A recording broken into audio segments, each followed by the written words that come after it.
마가복음 9장 38절에서 41절까지의 말씀을 제가 대신해서 봉독해 드리도록 하겠습니다. 요한이 예수께 여짜오되 선생님, 우리를 따르지 않는 어떤 자가 주의 이름으로 귀신을 내쫓는 것을 우리가 보고 우리를 따르지 아니함으로 금하였나이다. 39절. 예수께서 이르시되 금하지 말라. 내 이름을 파악하여 능한 일을 행하고 즉시로 나를 비방할 자가 없느니라. 우리를 반대하지 않는 자는 우리를 위하는 자니라. 다 함께 읽겠습니다. 누구든지 너희가 그리스도에게 속한 자라 하여 물 한 그릇을 주면 내가 진실로 너희에게 이르노니 그가 결코 상을 잃지 않으리라. 아멘. 하나님의 말씀입니다. 자리에 앉으시기 바랍니다. 오늘은 마가복음 나의 복음, 나의 그리스도라는 주제로 계속 마가복음 설교를 하도록 하겠습니다. 오늘은 마가복음 9장 38절에서 41절 말씀 붙잡고 물 한 그릇이라는 제목으로 함께 기도하도록 하겠습니다. 자, 오늘 말씀은 예수님의 제자 중에 요한이라는 한 사람과 그리고 예수님의 대화로 시작이 되어집니다.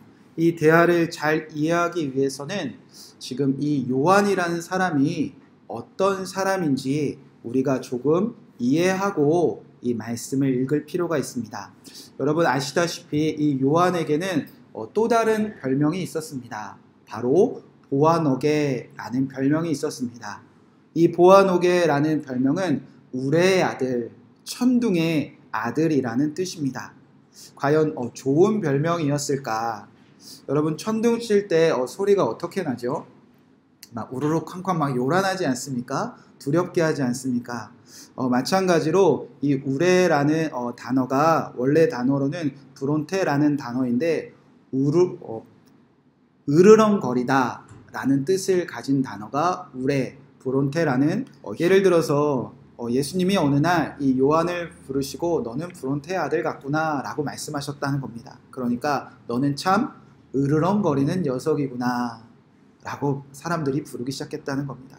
좋은 뜻 같습니까? 나쁜 뜻 같습니까? 아내가 남편에게 찾아와서 당신은 참 으르렁거리는 사람이네요. 아무리 웃으면서 얘기해도 무언가 뼈가 있는 말이죠. 요한이 그렇게 으르렁거리는 사람이라는 것을 단적으로 보여주는 또 다른 장면이 있는데 바로 누가복음 9장 51절 56절에 기록되어져 있습니다. 그날 예수님께서 이제 때가 이르렀습니다. 그가 십자가에 못 박혀 죽으실 때가 이르러서 예루살렘 그 성전을 향하여 걸어가실 때가 있었습니다. 그때 그들이 가지 말아야 될, 사람들이 유대인들이 가지 말아야 될 그 사마리아 길을 지나가시려고 하시는데 사마리아 사람들 역시 유대인들이 오는 것을 막기 시작합니다. 사마리아 사람들이 예수님이 예루살렘으로 걸어가는 길을 막기 시작했다는 겁니다. 그때 누가 앞장서서 그 길을 뚫으려고 했느냐? 바로 우레의 아들, 으르렁거리는 요한이 그때 앞에 나타났습니다. 그때 요한이 어떤 말을 했는가? 자, 혹시 성경이 있으면 찾아보셔도 좋습니다. 누가복음 9장 54절에서 56절까지의 말씀입니다.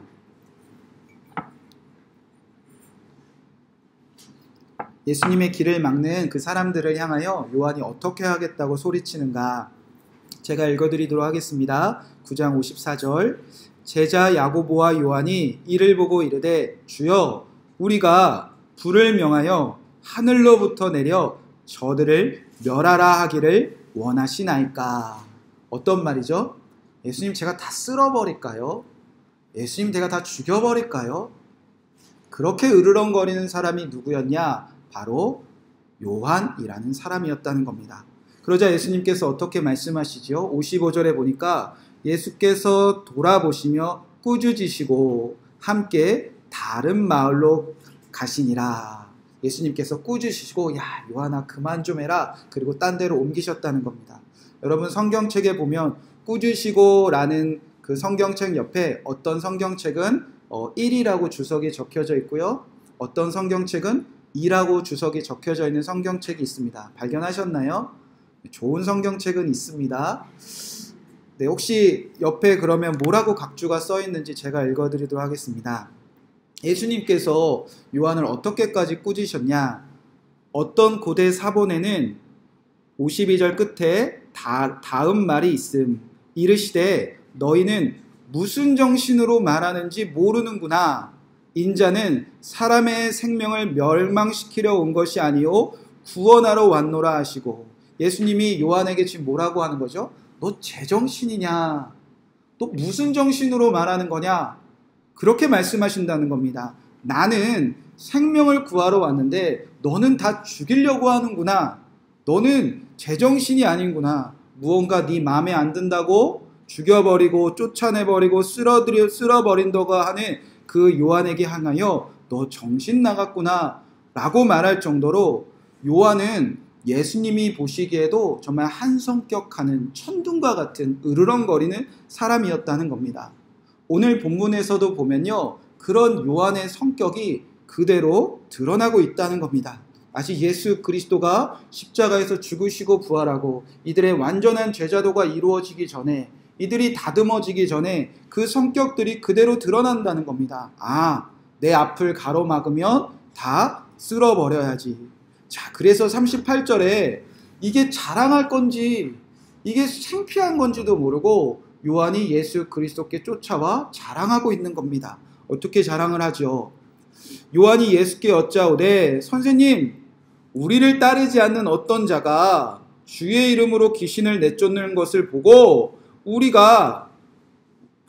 우리를 따르지 아니함으로 금하고 왔습니다. 요한이 어떤 자가 주의 이름으로 귀신을 내쫓는 걸 보고 금하고 왔다는 겁니다. 이 금하다라는 단어가 클리오라는 헬라어인데 정확한 뜻은요, 말이나 행동으로 방해하다라는 뜻입니다. 쉽게 말해서 제자들이 요한을 앞세워서 쫓아갔다는 겁니다. 아니, 예수님의 이름으로 귀신을 쫓아 그리고 뛰어가서 쉽게 말해서 그 현장에 가서 깽판 치고 왔다는 겁니다. 다 상을 뒤집어 엎고 왔다는 겁니다. 말로 행동으로 뒤집어 엎어버렸다는 겁니다. 그런데 말씀을 다시 한번 살펴보면 제자들이 왜 쫓아가 방해를 했죠? 누구를 따르지 않아서? 우리를 따르지 않아서. 여러분, 이게 오늘날 교회 안에 있는 심각한 문제입니다. 그날 어떤 사람이 귀신을 쫓는 방법에는요, 아무런 문제가 없었습니다. 마가복음이 처음에 시작될 때 사람들이 얘기하는 것처럼 바알세불의 이름으로, 귀신의 왕의 이름으로 귀신을 쫓는 그런 거짓된 증거들이 아니었습니다. 분명히 제자들이 우리라는 이름으로 쫓아가 보니까 그들이 분명히 보았던 것은 우리가 따르는 예수 그리스도의 이름을 그도 따르고 있는 자인 것을 분명히 보았다는 겁니다. 여러분, 이거 놀라운 기적 아닙니까? 우리가 마가복음 9장 읽어보았지만 예수님이 믿는 제자들, 따르는 제자들은 귀신을 쫓지 못해서 믿음이 없는 세대라고 책망받았던 그 이후에 일어나는 일입니다. 그들은 영적으로 무능함이 온 세상에 다 드러나서 예수님께 혼났던 때입니다. 왜 귀신조차 쫓지 못하느냐?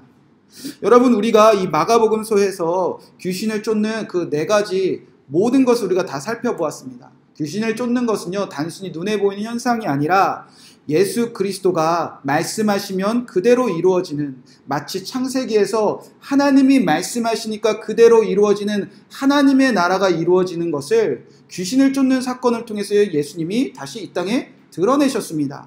유대인에게도 말씀하시니까 그대로 이루어지고, 예수님을 대적하는 로마 거라사인에게도 말씀하시니까 귀신이 떠나가고 하나님 나라 이루어지고, 하나님의 나라를 믿는 그 유대인에게 쫓아가 개에게서 먹는 그 부스러기라도 나에게 달라는 그 자녀들에게도 예수님이 말씀하시니까 그대로 이루어지고, 믿음이 없는 세대에게도 예수님이 말씀하시면 그대로 일어나 하나님의 나라가 예수님에서 다 이루어진다는 겁니다. 그 핵심에 귀신을 쫓는 일이 있었는데 이들이 가서 보니까 자신들이 못하는 거, 믿음이 없는 우리는 못하는 것을 누군가 예수님의 이름으로 귀신을 쫓고 있다면, 여러분, 이것은 칭찬받은 일이고 가서 응원해야 될 일이고 가서 정말 축복해 줘야 되는 일인데, 누가 예수님의 이름으로 귀신을 쫓던 상관없다는 겁니다. 누가 예수님의 말씀이 그대로 이루어진 하나님의 나라를 이루고 살아도 상관없다는 겁니다. 무엇을 따르지 않으면? 우리를 따르지 않으면. 이유는 단 한 가지입니다. 제자들이 뛰어가 실컷 말과 행동으로 가서 깽판치고 방해한 이유는 우리를 따르지 아니한다면 다 방해해버리고 싶은 마음이 지금 제자들 안에 가득해졌다는 겁니다.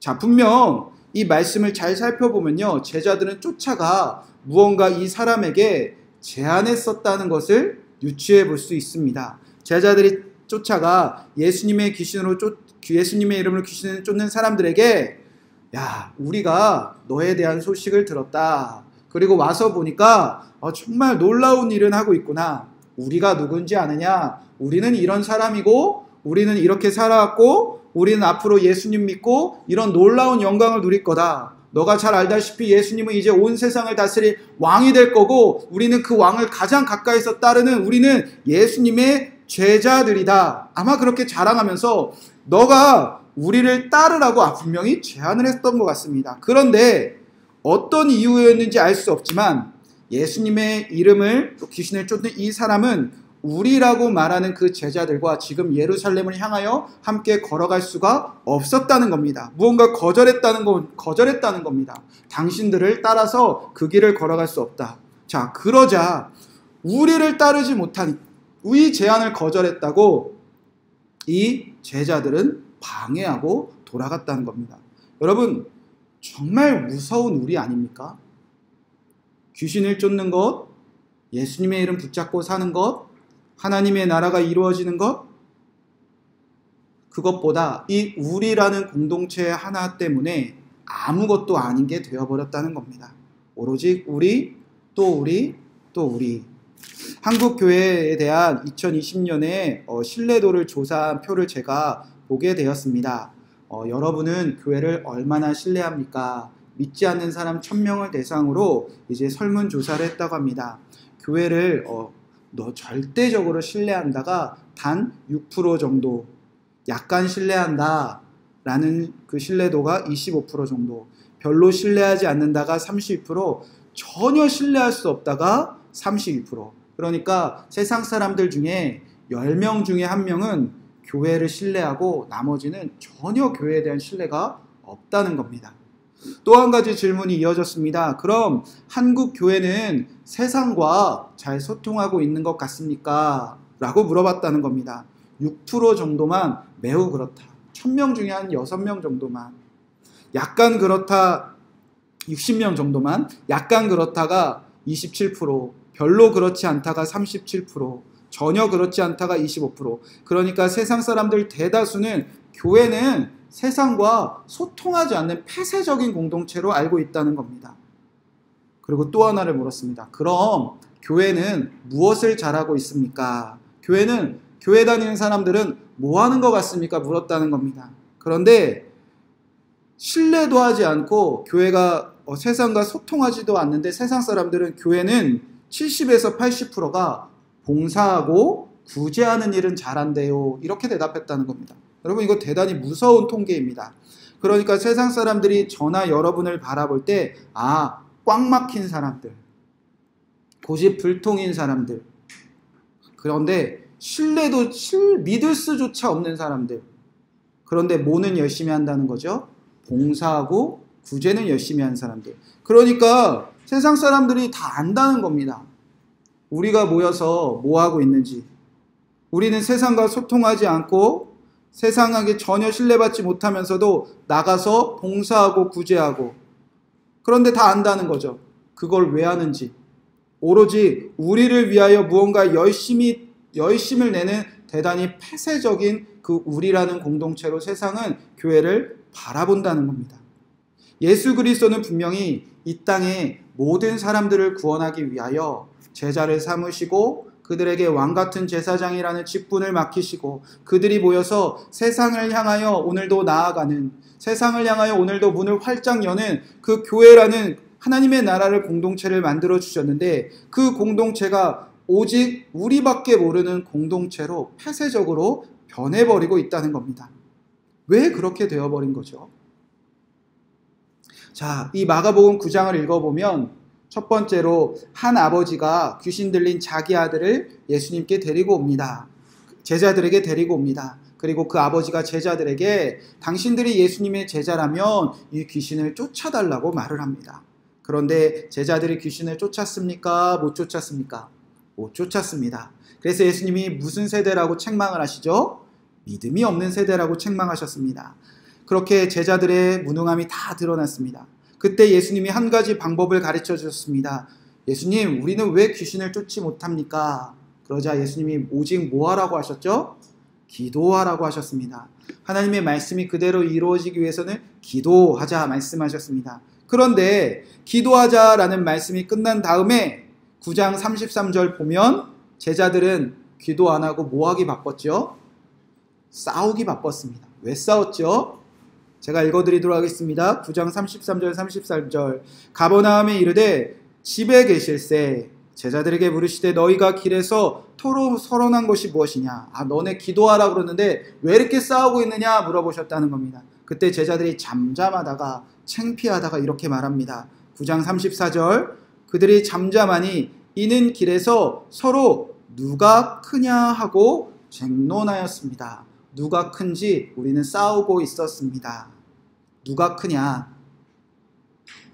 서로 제자들이 으르렁거리며 공동체 안에서 누가 큰 자가 될지, 누가 대장이 될지, 누가 리더가 될지, 누가 우리 제자들 안에서 가장 높은 자리에 오를지, 누가 우리를 이끌지, 누가 우리를 대표할지 그거 가지고 싸우기 바빴다는 겁니다. 그때 예수님이 분명히 이렇게 말씀하셨습니다. 어린아이 이렇게 작은 한 사람 영접하면 우리 싸우지 않는다. 가장 낮아지라 말씀하셨습니다. 그런데 오늘 그 말씀과 이 말씀을 연결해서 보면요. 제자들의 관심은 오로지 큰 거, 오로지 높아지는 거, 오로지 오늘 이 말씀은 이어서 생각해 본다면 내가 높아지고 내가 높아지기 위한 우리 공동체를 만들고 내가 높임받는 이 공동체를 따르지 않는 그 사람들은 무조건 금한다. 여러분 제자들의 관심은 아직 여기에 멈춰져 있었다는 겁니다. 내가 높아질 수만 있다면 내가 높임받는 공동체만 지킬 수 있다면 그리고 이 공동체를 따르지 않는 사람들은 누구든지 나와 멀리 내가 예수님을 따르고 내가 만난 사람들이 예수님 따르게 하는 것이 목적이 아니라 내가 예수님을 따르듯이 누군가를 나를 따르게 하는 것이 목적이었다는 겁니다.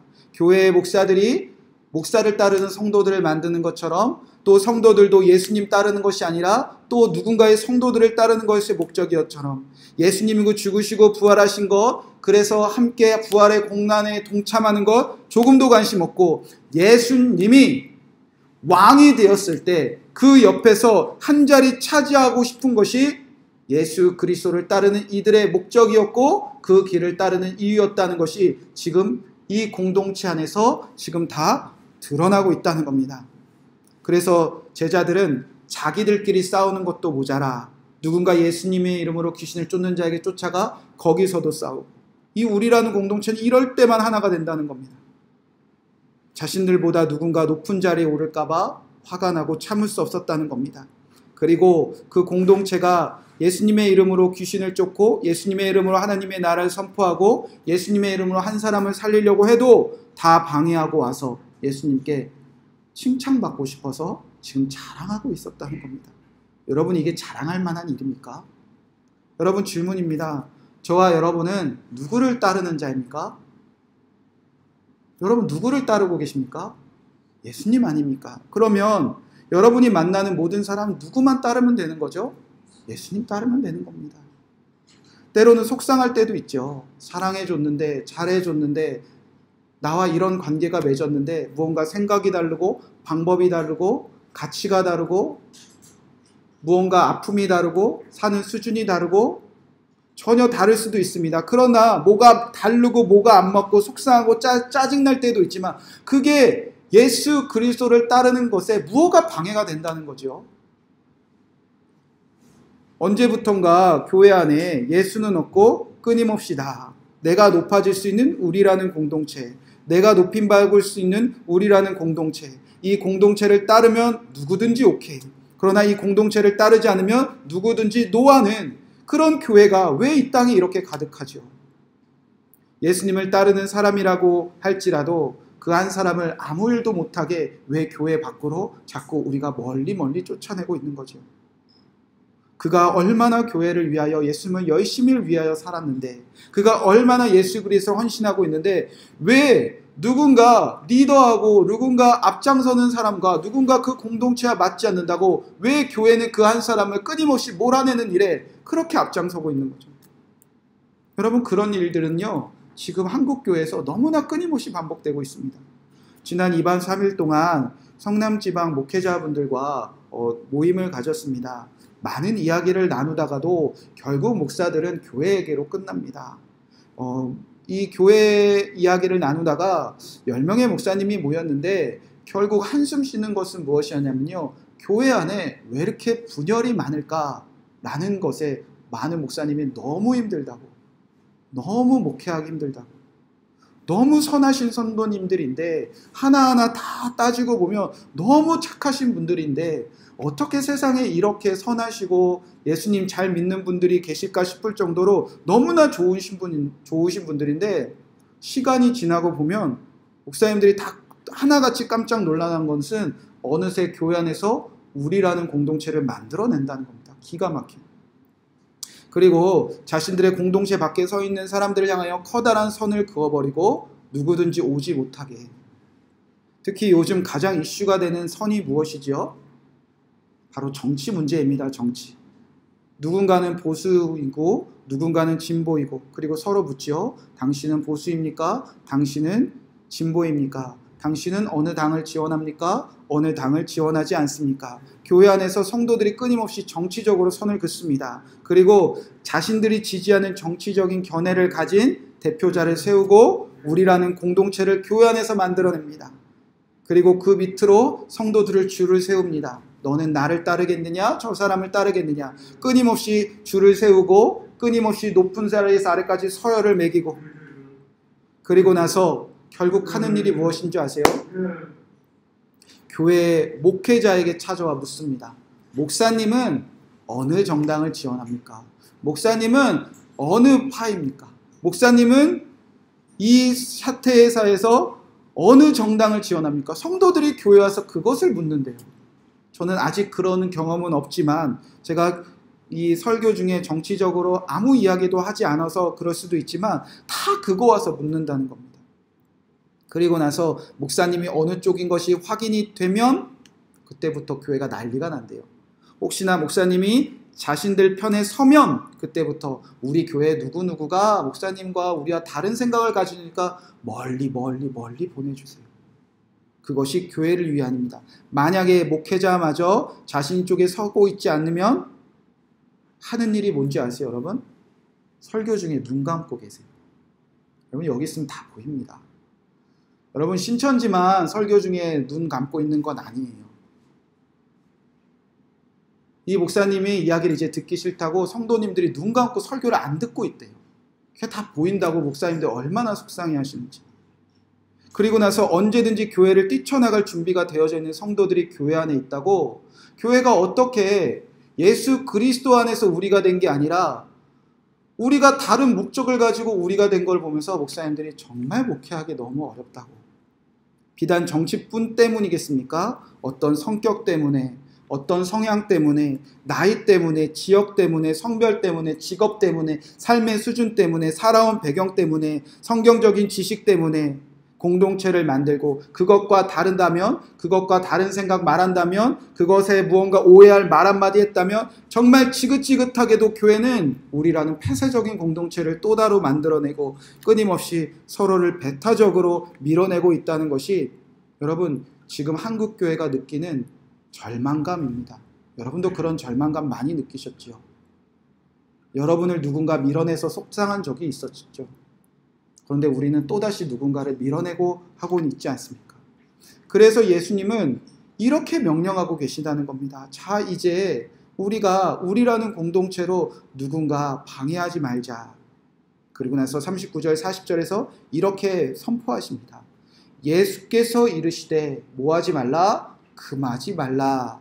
내 이름을 의탁하여 능한 일을 행하고 즉시로 나를 비방할 자가 없느니라.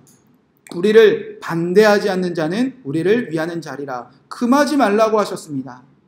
내 이름을 의탁하여 능한 일을 행하고 있다면 금하지 말라는 겁니다. 그 사람이 예수님 이름 붙잡고 있는 사람이라면, 우리 이곳에 모인 제자들도 다 버리고 예수님께 목숨 걸고 헌신하고 예수님 따라서 끝까지 부활의 그 승리에 동참하기 위해서 우리 예수님 이름 하나 믿고 살아가는 거라면, 우리도 예수님 없이는 살 수 없어서 살아가고 있는 거라면, 우리가 그 사람 잘 모르지만, 그 사람이 나와 생각이 다를 수도 있지만 그 사람도 예수님 하나 때문에 살아가고 있는 긍휼하심이 없으면 살아갔으면 불쌍한 사람이라면 금하지 말라는 겁니다.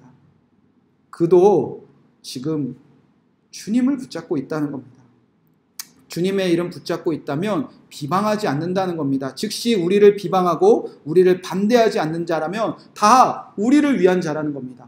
여기서 대항하다, 반대하다라는 뜻이 싸우다라는 뜻입니다. 그가 자기 길을 걸어가면서 우리에게 쫓아와 싸우고 다투고 이런 일 하지 않으려면 그도 그냥 각자의 길에서 부르신 자리에서 예수님 믿고 우리를 위하여 살아가는 것인데 왜 반대하느냐?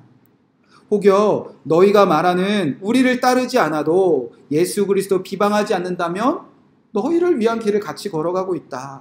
혹시 너희가 말하는 그 우리라는 공동체를 따르지 않아도 그가 예수 그리스도로 가는 길을 막는지 않는다면 그는 이 길을 반대하는 자가 아니다. 그러니 왜 그만이라고 주님께서 책망하셨습니다. 그리고 나서 예수님은 이렇게 말씀하셨습니다. 때로는 싫은 사람이 있어요. 때로는 마음에 안 드는 사람이 있어요. 때로는 나에게 상처 준 사람이 있어요. 마음에 안 드는 사람이 왜 없겠습니까? 여기 앞에 있는 목사라고 여러분의 마음에 쏙 들겠습니까? 싫고 짜증나고 실망한 일이 얼마나 많습니까? 그러나 그가 예수님 믿는 사람이라면, 그도 예수님과 싸우고 예수님을 반대하는 길을 걷고 있지 않다면 이제 우리라는 공동체는 이거 하나 하자는 겁니다. 41절 말씀입니다. 누구든지 너희가 그리스도에게 속한 자라 하여 물 한 그릇이라도 주면 내가 진실로 너에게 이르노니 그가 결코 상을 잃지 않으리라. 그리스도께 속한 자라면, 그러니까 쉽게 말하면 예수님 믿는 사람이라면, 나와 정말 성향이 달라요. 내 타입이 절대 아니에요. 나랑 친해지려고 해도 친해질 수가 없어요. 우리 공동체에 이 사람을 껴줄래야 껴줄 수도 없어요. 그럴 수도 있다는 겁니다. 주님께서는. 왜? 비슷한 사람끼리, 비슷한 아픔을 가진 사람끼리, 비슷한 마음을 가진 사람끼리, 비슷한 지역에 사는 사람끼리 모이면 그만큼 시너지 효과는 있습니다. 친밀해져서 예수님 잘 믿고 예수님의 길을 걸어갈 수 있는 놀라운 힘이 되어주기도 합니다. 말하지 않아도 서로를 아는 것은 놀라운 축복입니다. 왜 힘든지, 왜 어려운지, 어떻게 이겨내는지 우리에겐 간증이 있으니까. 그러나 그렇지 않은 사람들도 분명히 있다는 겁니다. 주님께서 이거를 부정하진 않으셨습니다. 그러나 그도 한 가지만 분명하다면, 누구에게 속한 자라면? 그리스도께 속한 자라면 뭐 하라는 거죠? 물 한 잔 가서 떠주라는 겁니다. 그거라도 하자는 겁니다. 마음에 안 들지만 물 한 그릇이라도 주면 내가 진실로 이르노니 그가 결코 상을 잃지 않아. 여기서 그는 나도 포함된 거고요. 그 사람도 포함되는 겁니다. 물 한 잔을 주면 나도 상 잃어버리지 않고요. 물 한 잔을 주면 그 사람 얼마나 속상하겠어요. 그도 예수님 믿는 사람들인데 예수님 믿는 사람들이 와서 다 엎어버려요. 그 사람도 얼마나 속상했겠습니까? 근데 그냥 가서 예수님 믿는 그 사람에게 물 한 잔 떠주면 그도 살고 나도 산다는 겁니다. 상 안 잃어버린다는 겁니다. 주님은 서로 물 한 잔 대접할 수 없겠느냐. 누구든지 예수님께 속한 사람이라면, 우리가 마음에 안 들어도 뭔가 달라도 우리의 기분을 상하게 하고 우리가 무엇을 반대하고 싸우게 할지라도 그도 예수님 없이 살 수 없는, 예수님 믿고 따르는 한 사람이라면 물 한 잔 내주어 그 사람 축복할 수 없겠느냐. 이것이 저와 여러분이 상을 잃어버리지 않는 방법이라는 겁니다. 성경에 보면요, 이런 역사적인 큰 다툼이 있었습니다. 바로 바울과 바나바가 크게 싸운 다툼이 있었습니다. 이유는 누구 때문이었죠? 마가라는 한 사람 때문이었습니다. 이 마가라는 요한 때문이었습니다. 우리가 잘 아는 그 마가의 다락방, 그의 어머니의 집이었습니다. 120명의 사도가 들어갈 정도로 좀 부유한 집이었던 것 같습니다. 그리고 예수님께서 6월절에 그 최후의 만찬을 베푸신 것도 이 마가의 집이었습니다. 그러니까 약간 부잣집 도련님 같았어요. 그리고 부잣집 도련님인데 영적으로도 부유했습니다. 그러니까 부족한 것이 없는 모태신앙으로 잘 살고 잘 먹고 신앙적으로도 많은 것을 누린 그 한 사람이었습니다. 그가 이제 예수님 죽으시고 부활하셔서 바울과 바나바와 함께 선교여행을 떠난 적이 있습니다. 그런데 이 부잣집 아들이 선교를 가보니까 너무 힘든 거예요. 너무 두려운 거예요. 특히 어느 길을 가는데 그곳에 막 강도가 들끓는 그 길을 가는 게 이 부잣집 아들 녀석이 힘들고 어려웠습니다. 그래서 바나바와 바울과 함께 길을 걸어가다가 도망치고 맙니다. 나 선교 못하겠어요. 여러분 선교 가셨다가 도망쳐 오신 적은 없으시죠? 여러분 더 훌륭하신 분들입니다. 근데 마가는 선교 여행을 떠났다가 뭐 인도네시아 갔다가 뭐 아프리카 갔다가 나 선교 못합니다. 혼자 비행기 타고 도망 온 사람이었다는 겁니다.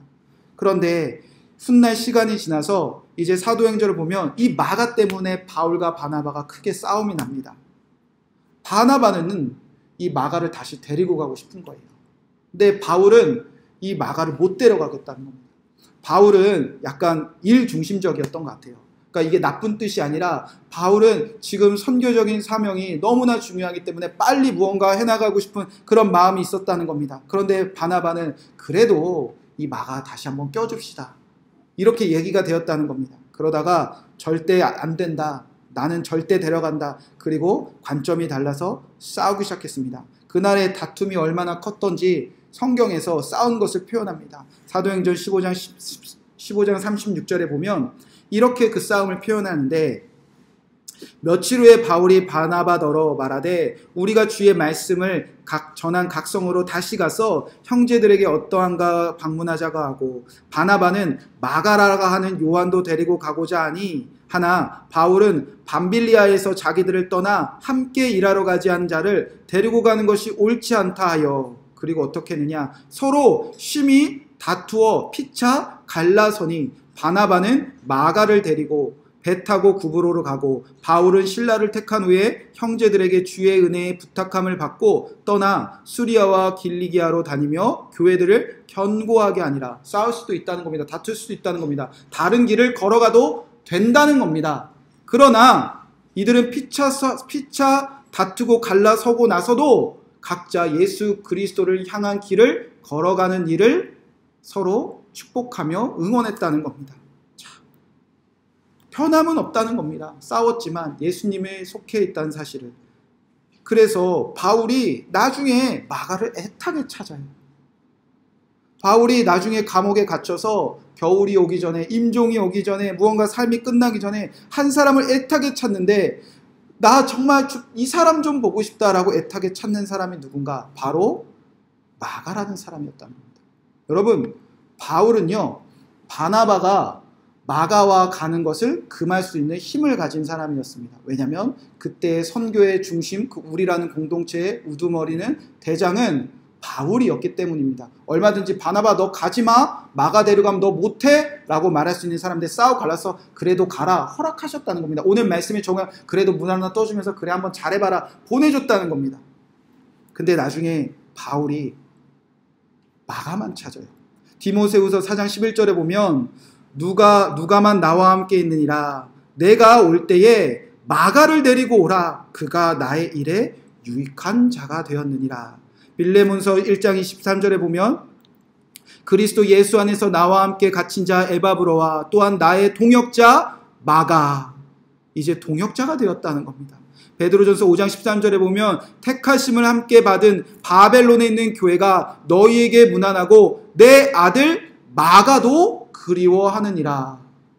여러분 바울의 편지에는요 항상 잊지 않는 사람이 등장하는데 바로 마가입니다. 나의 아들, 나의 동역자, 나의 유익한 사람이 이제 마가가 되어 주었다는 겁니다. 그렇게 선교지에서 도망갔던 그가 선교를 다시 간다고 했을 때 금하지 않았던 그 일이 이런 열매가 맺을지 아무도 몰랐다는 겁니다. 여러분 그런데 이 마가가 누구입니까?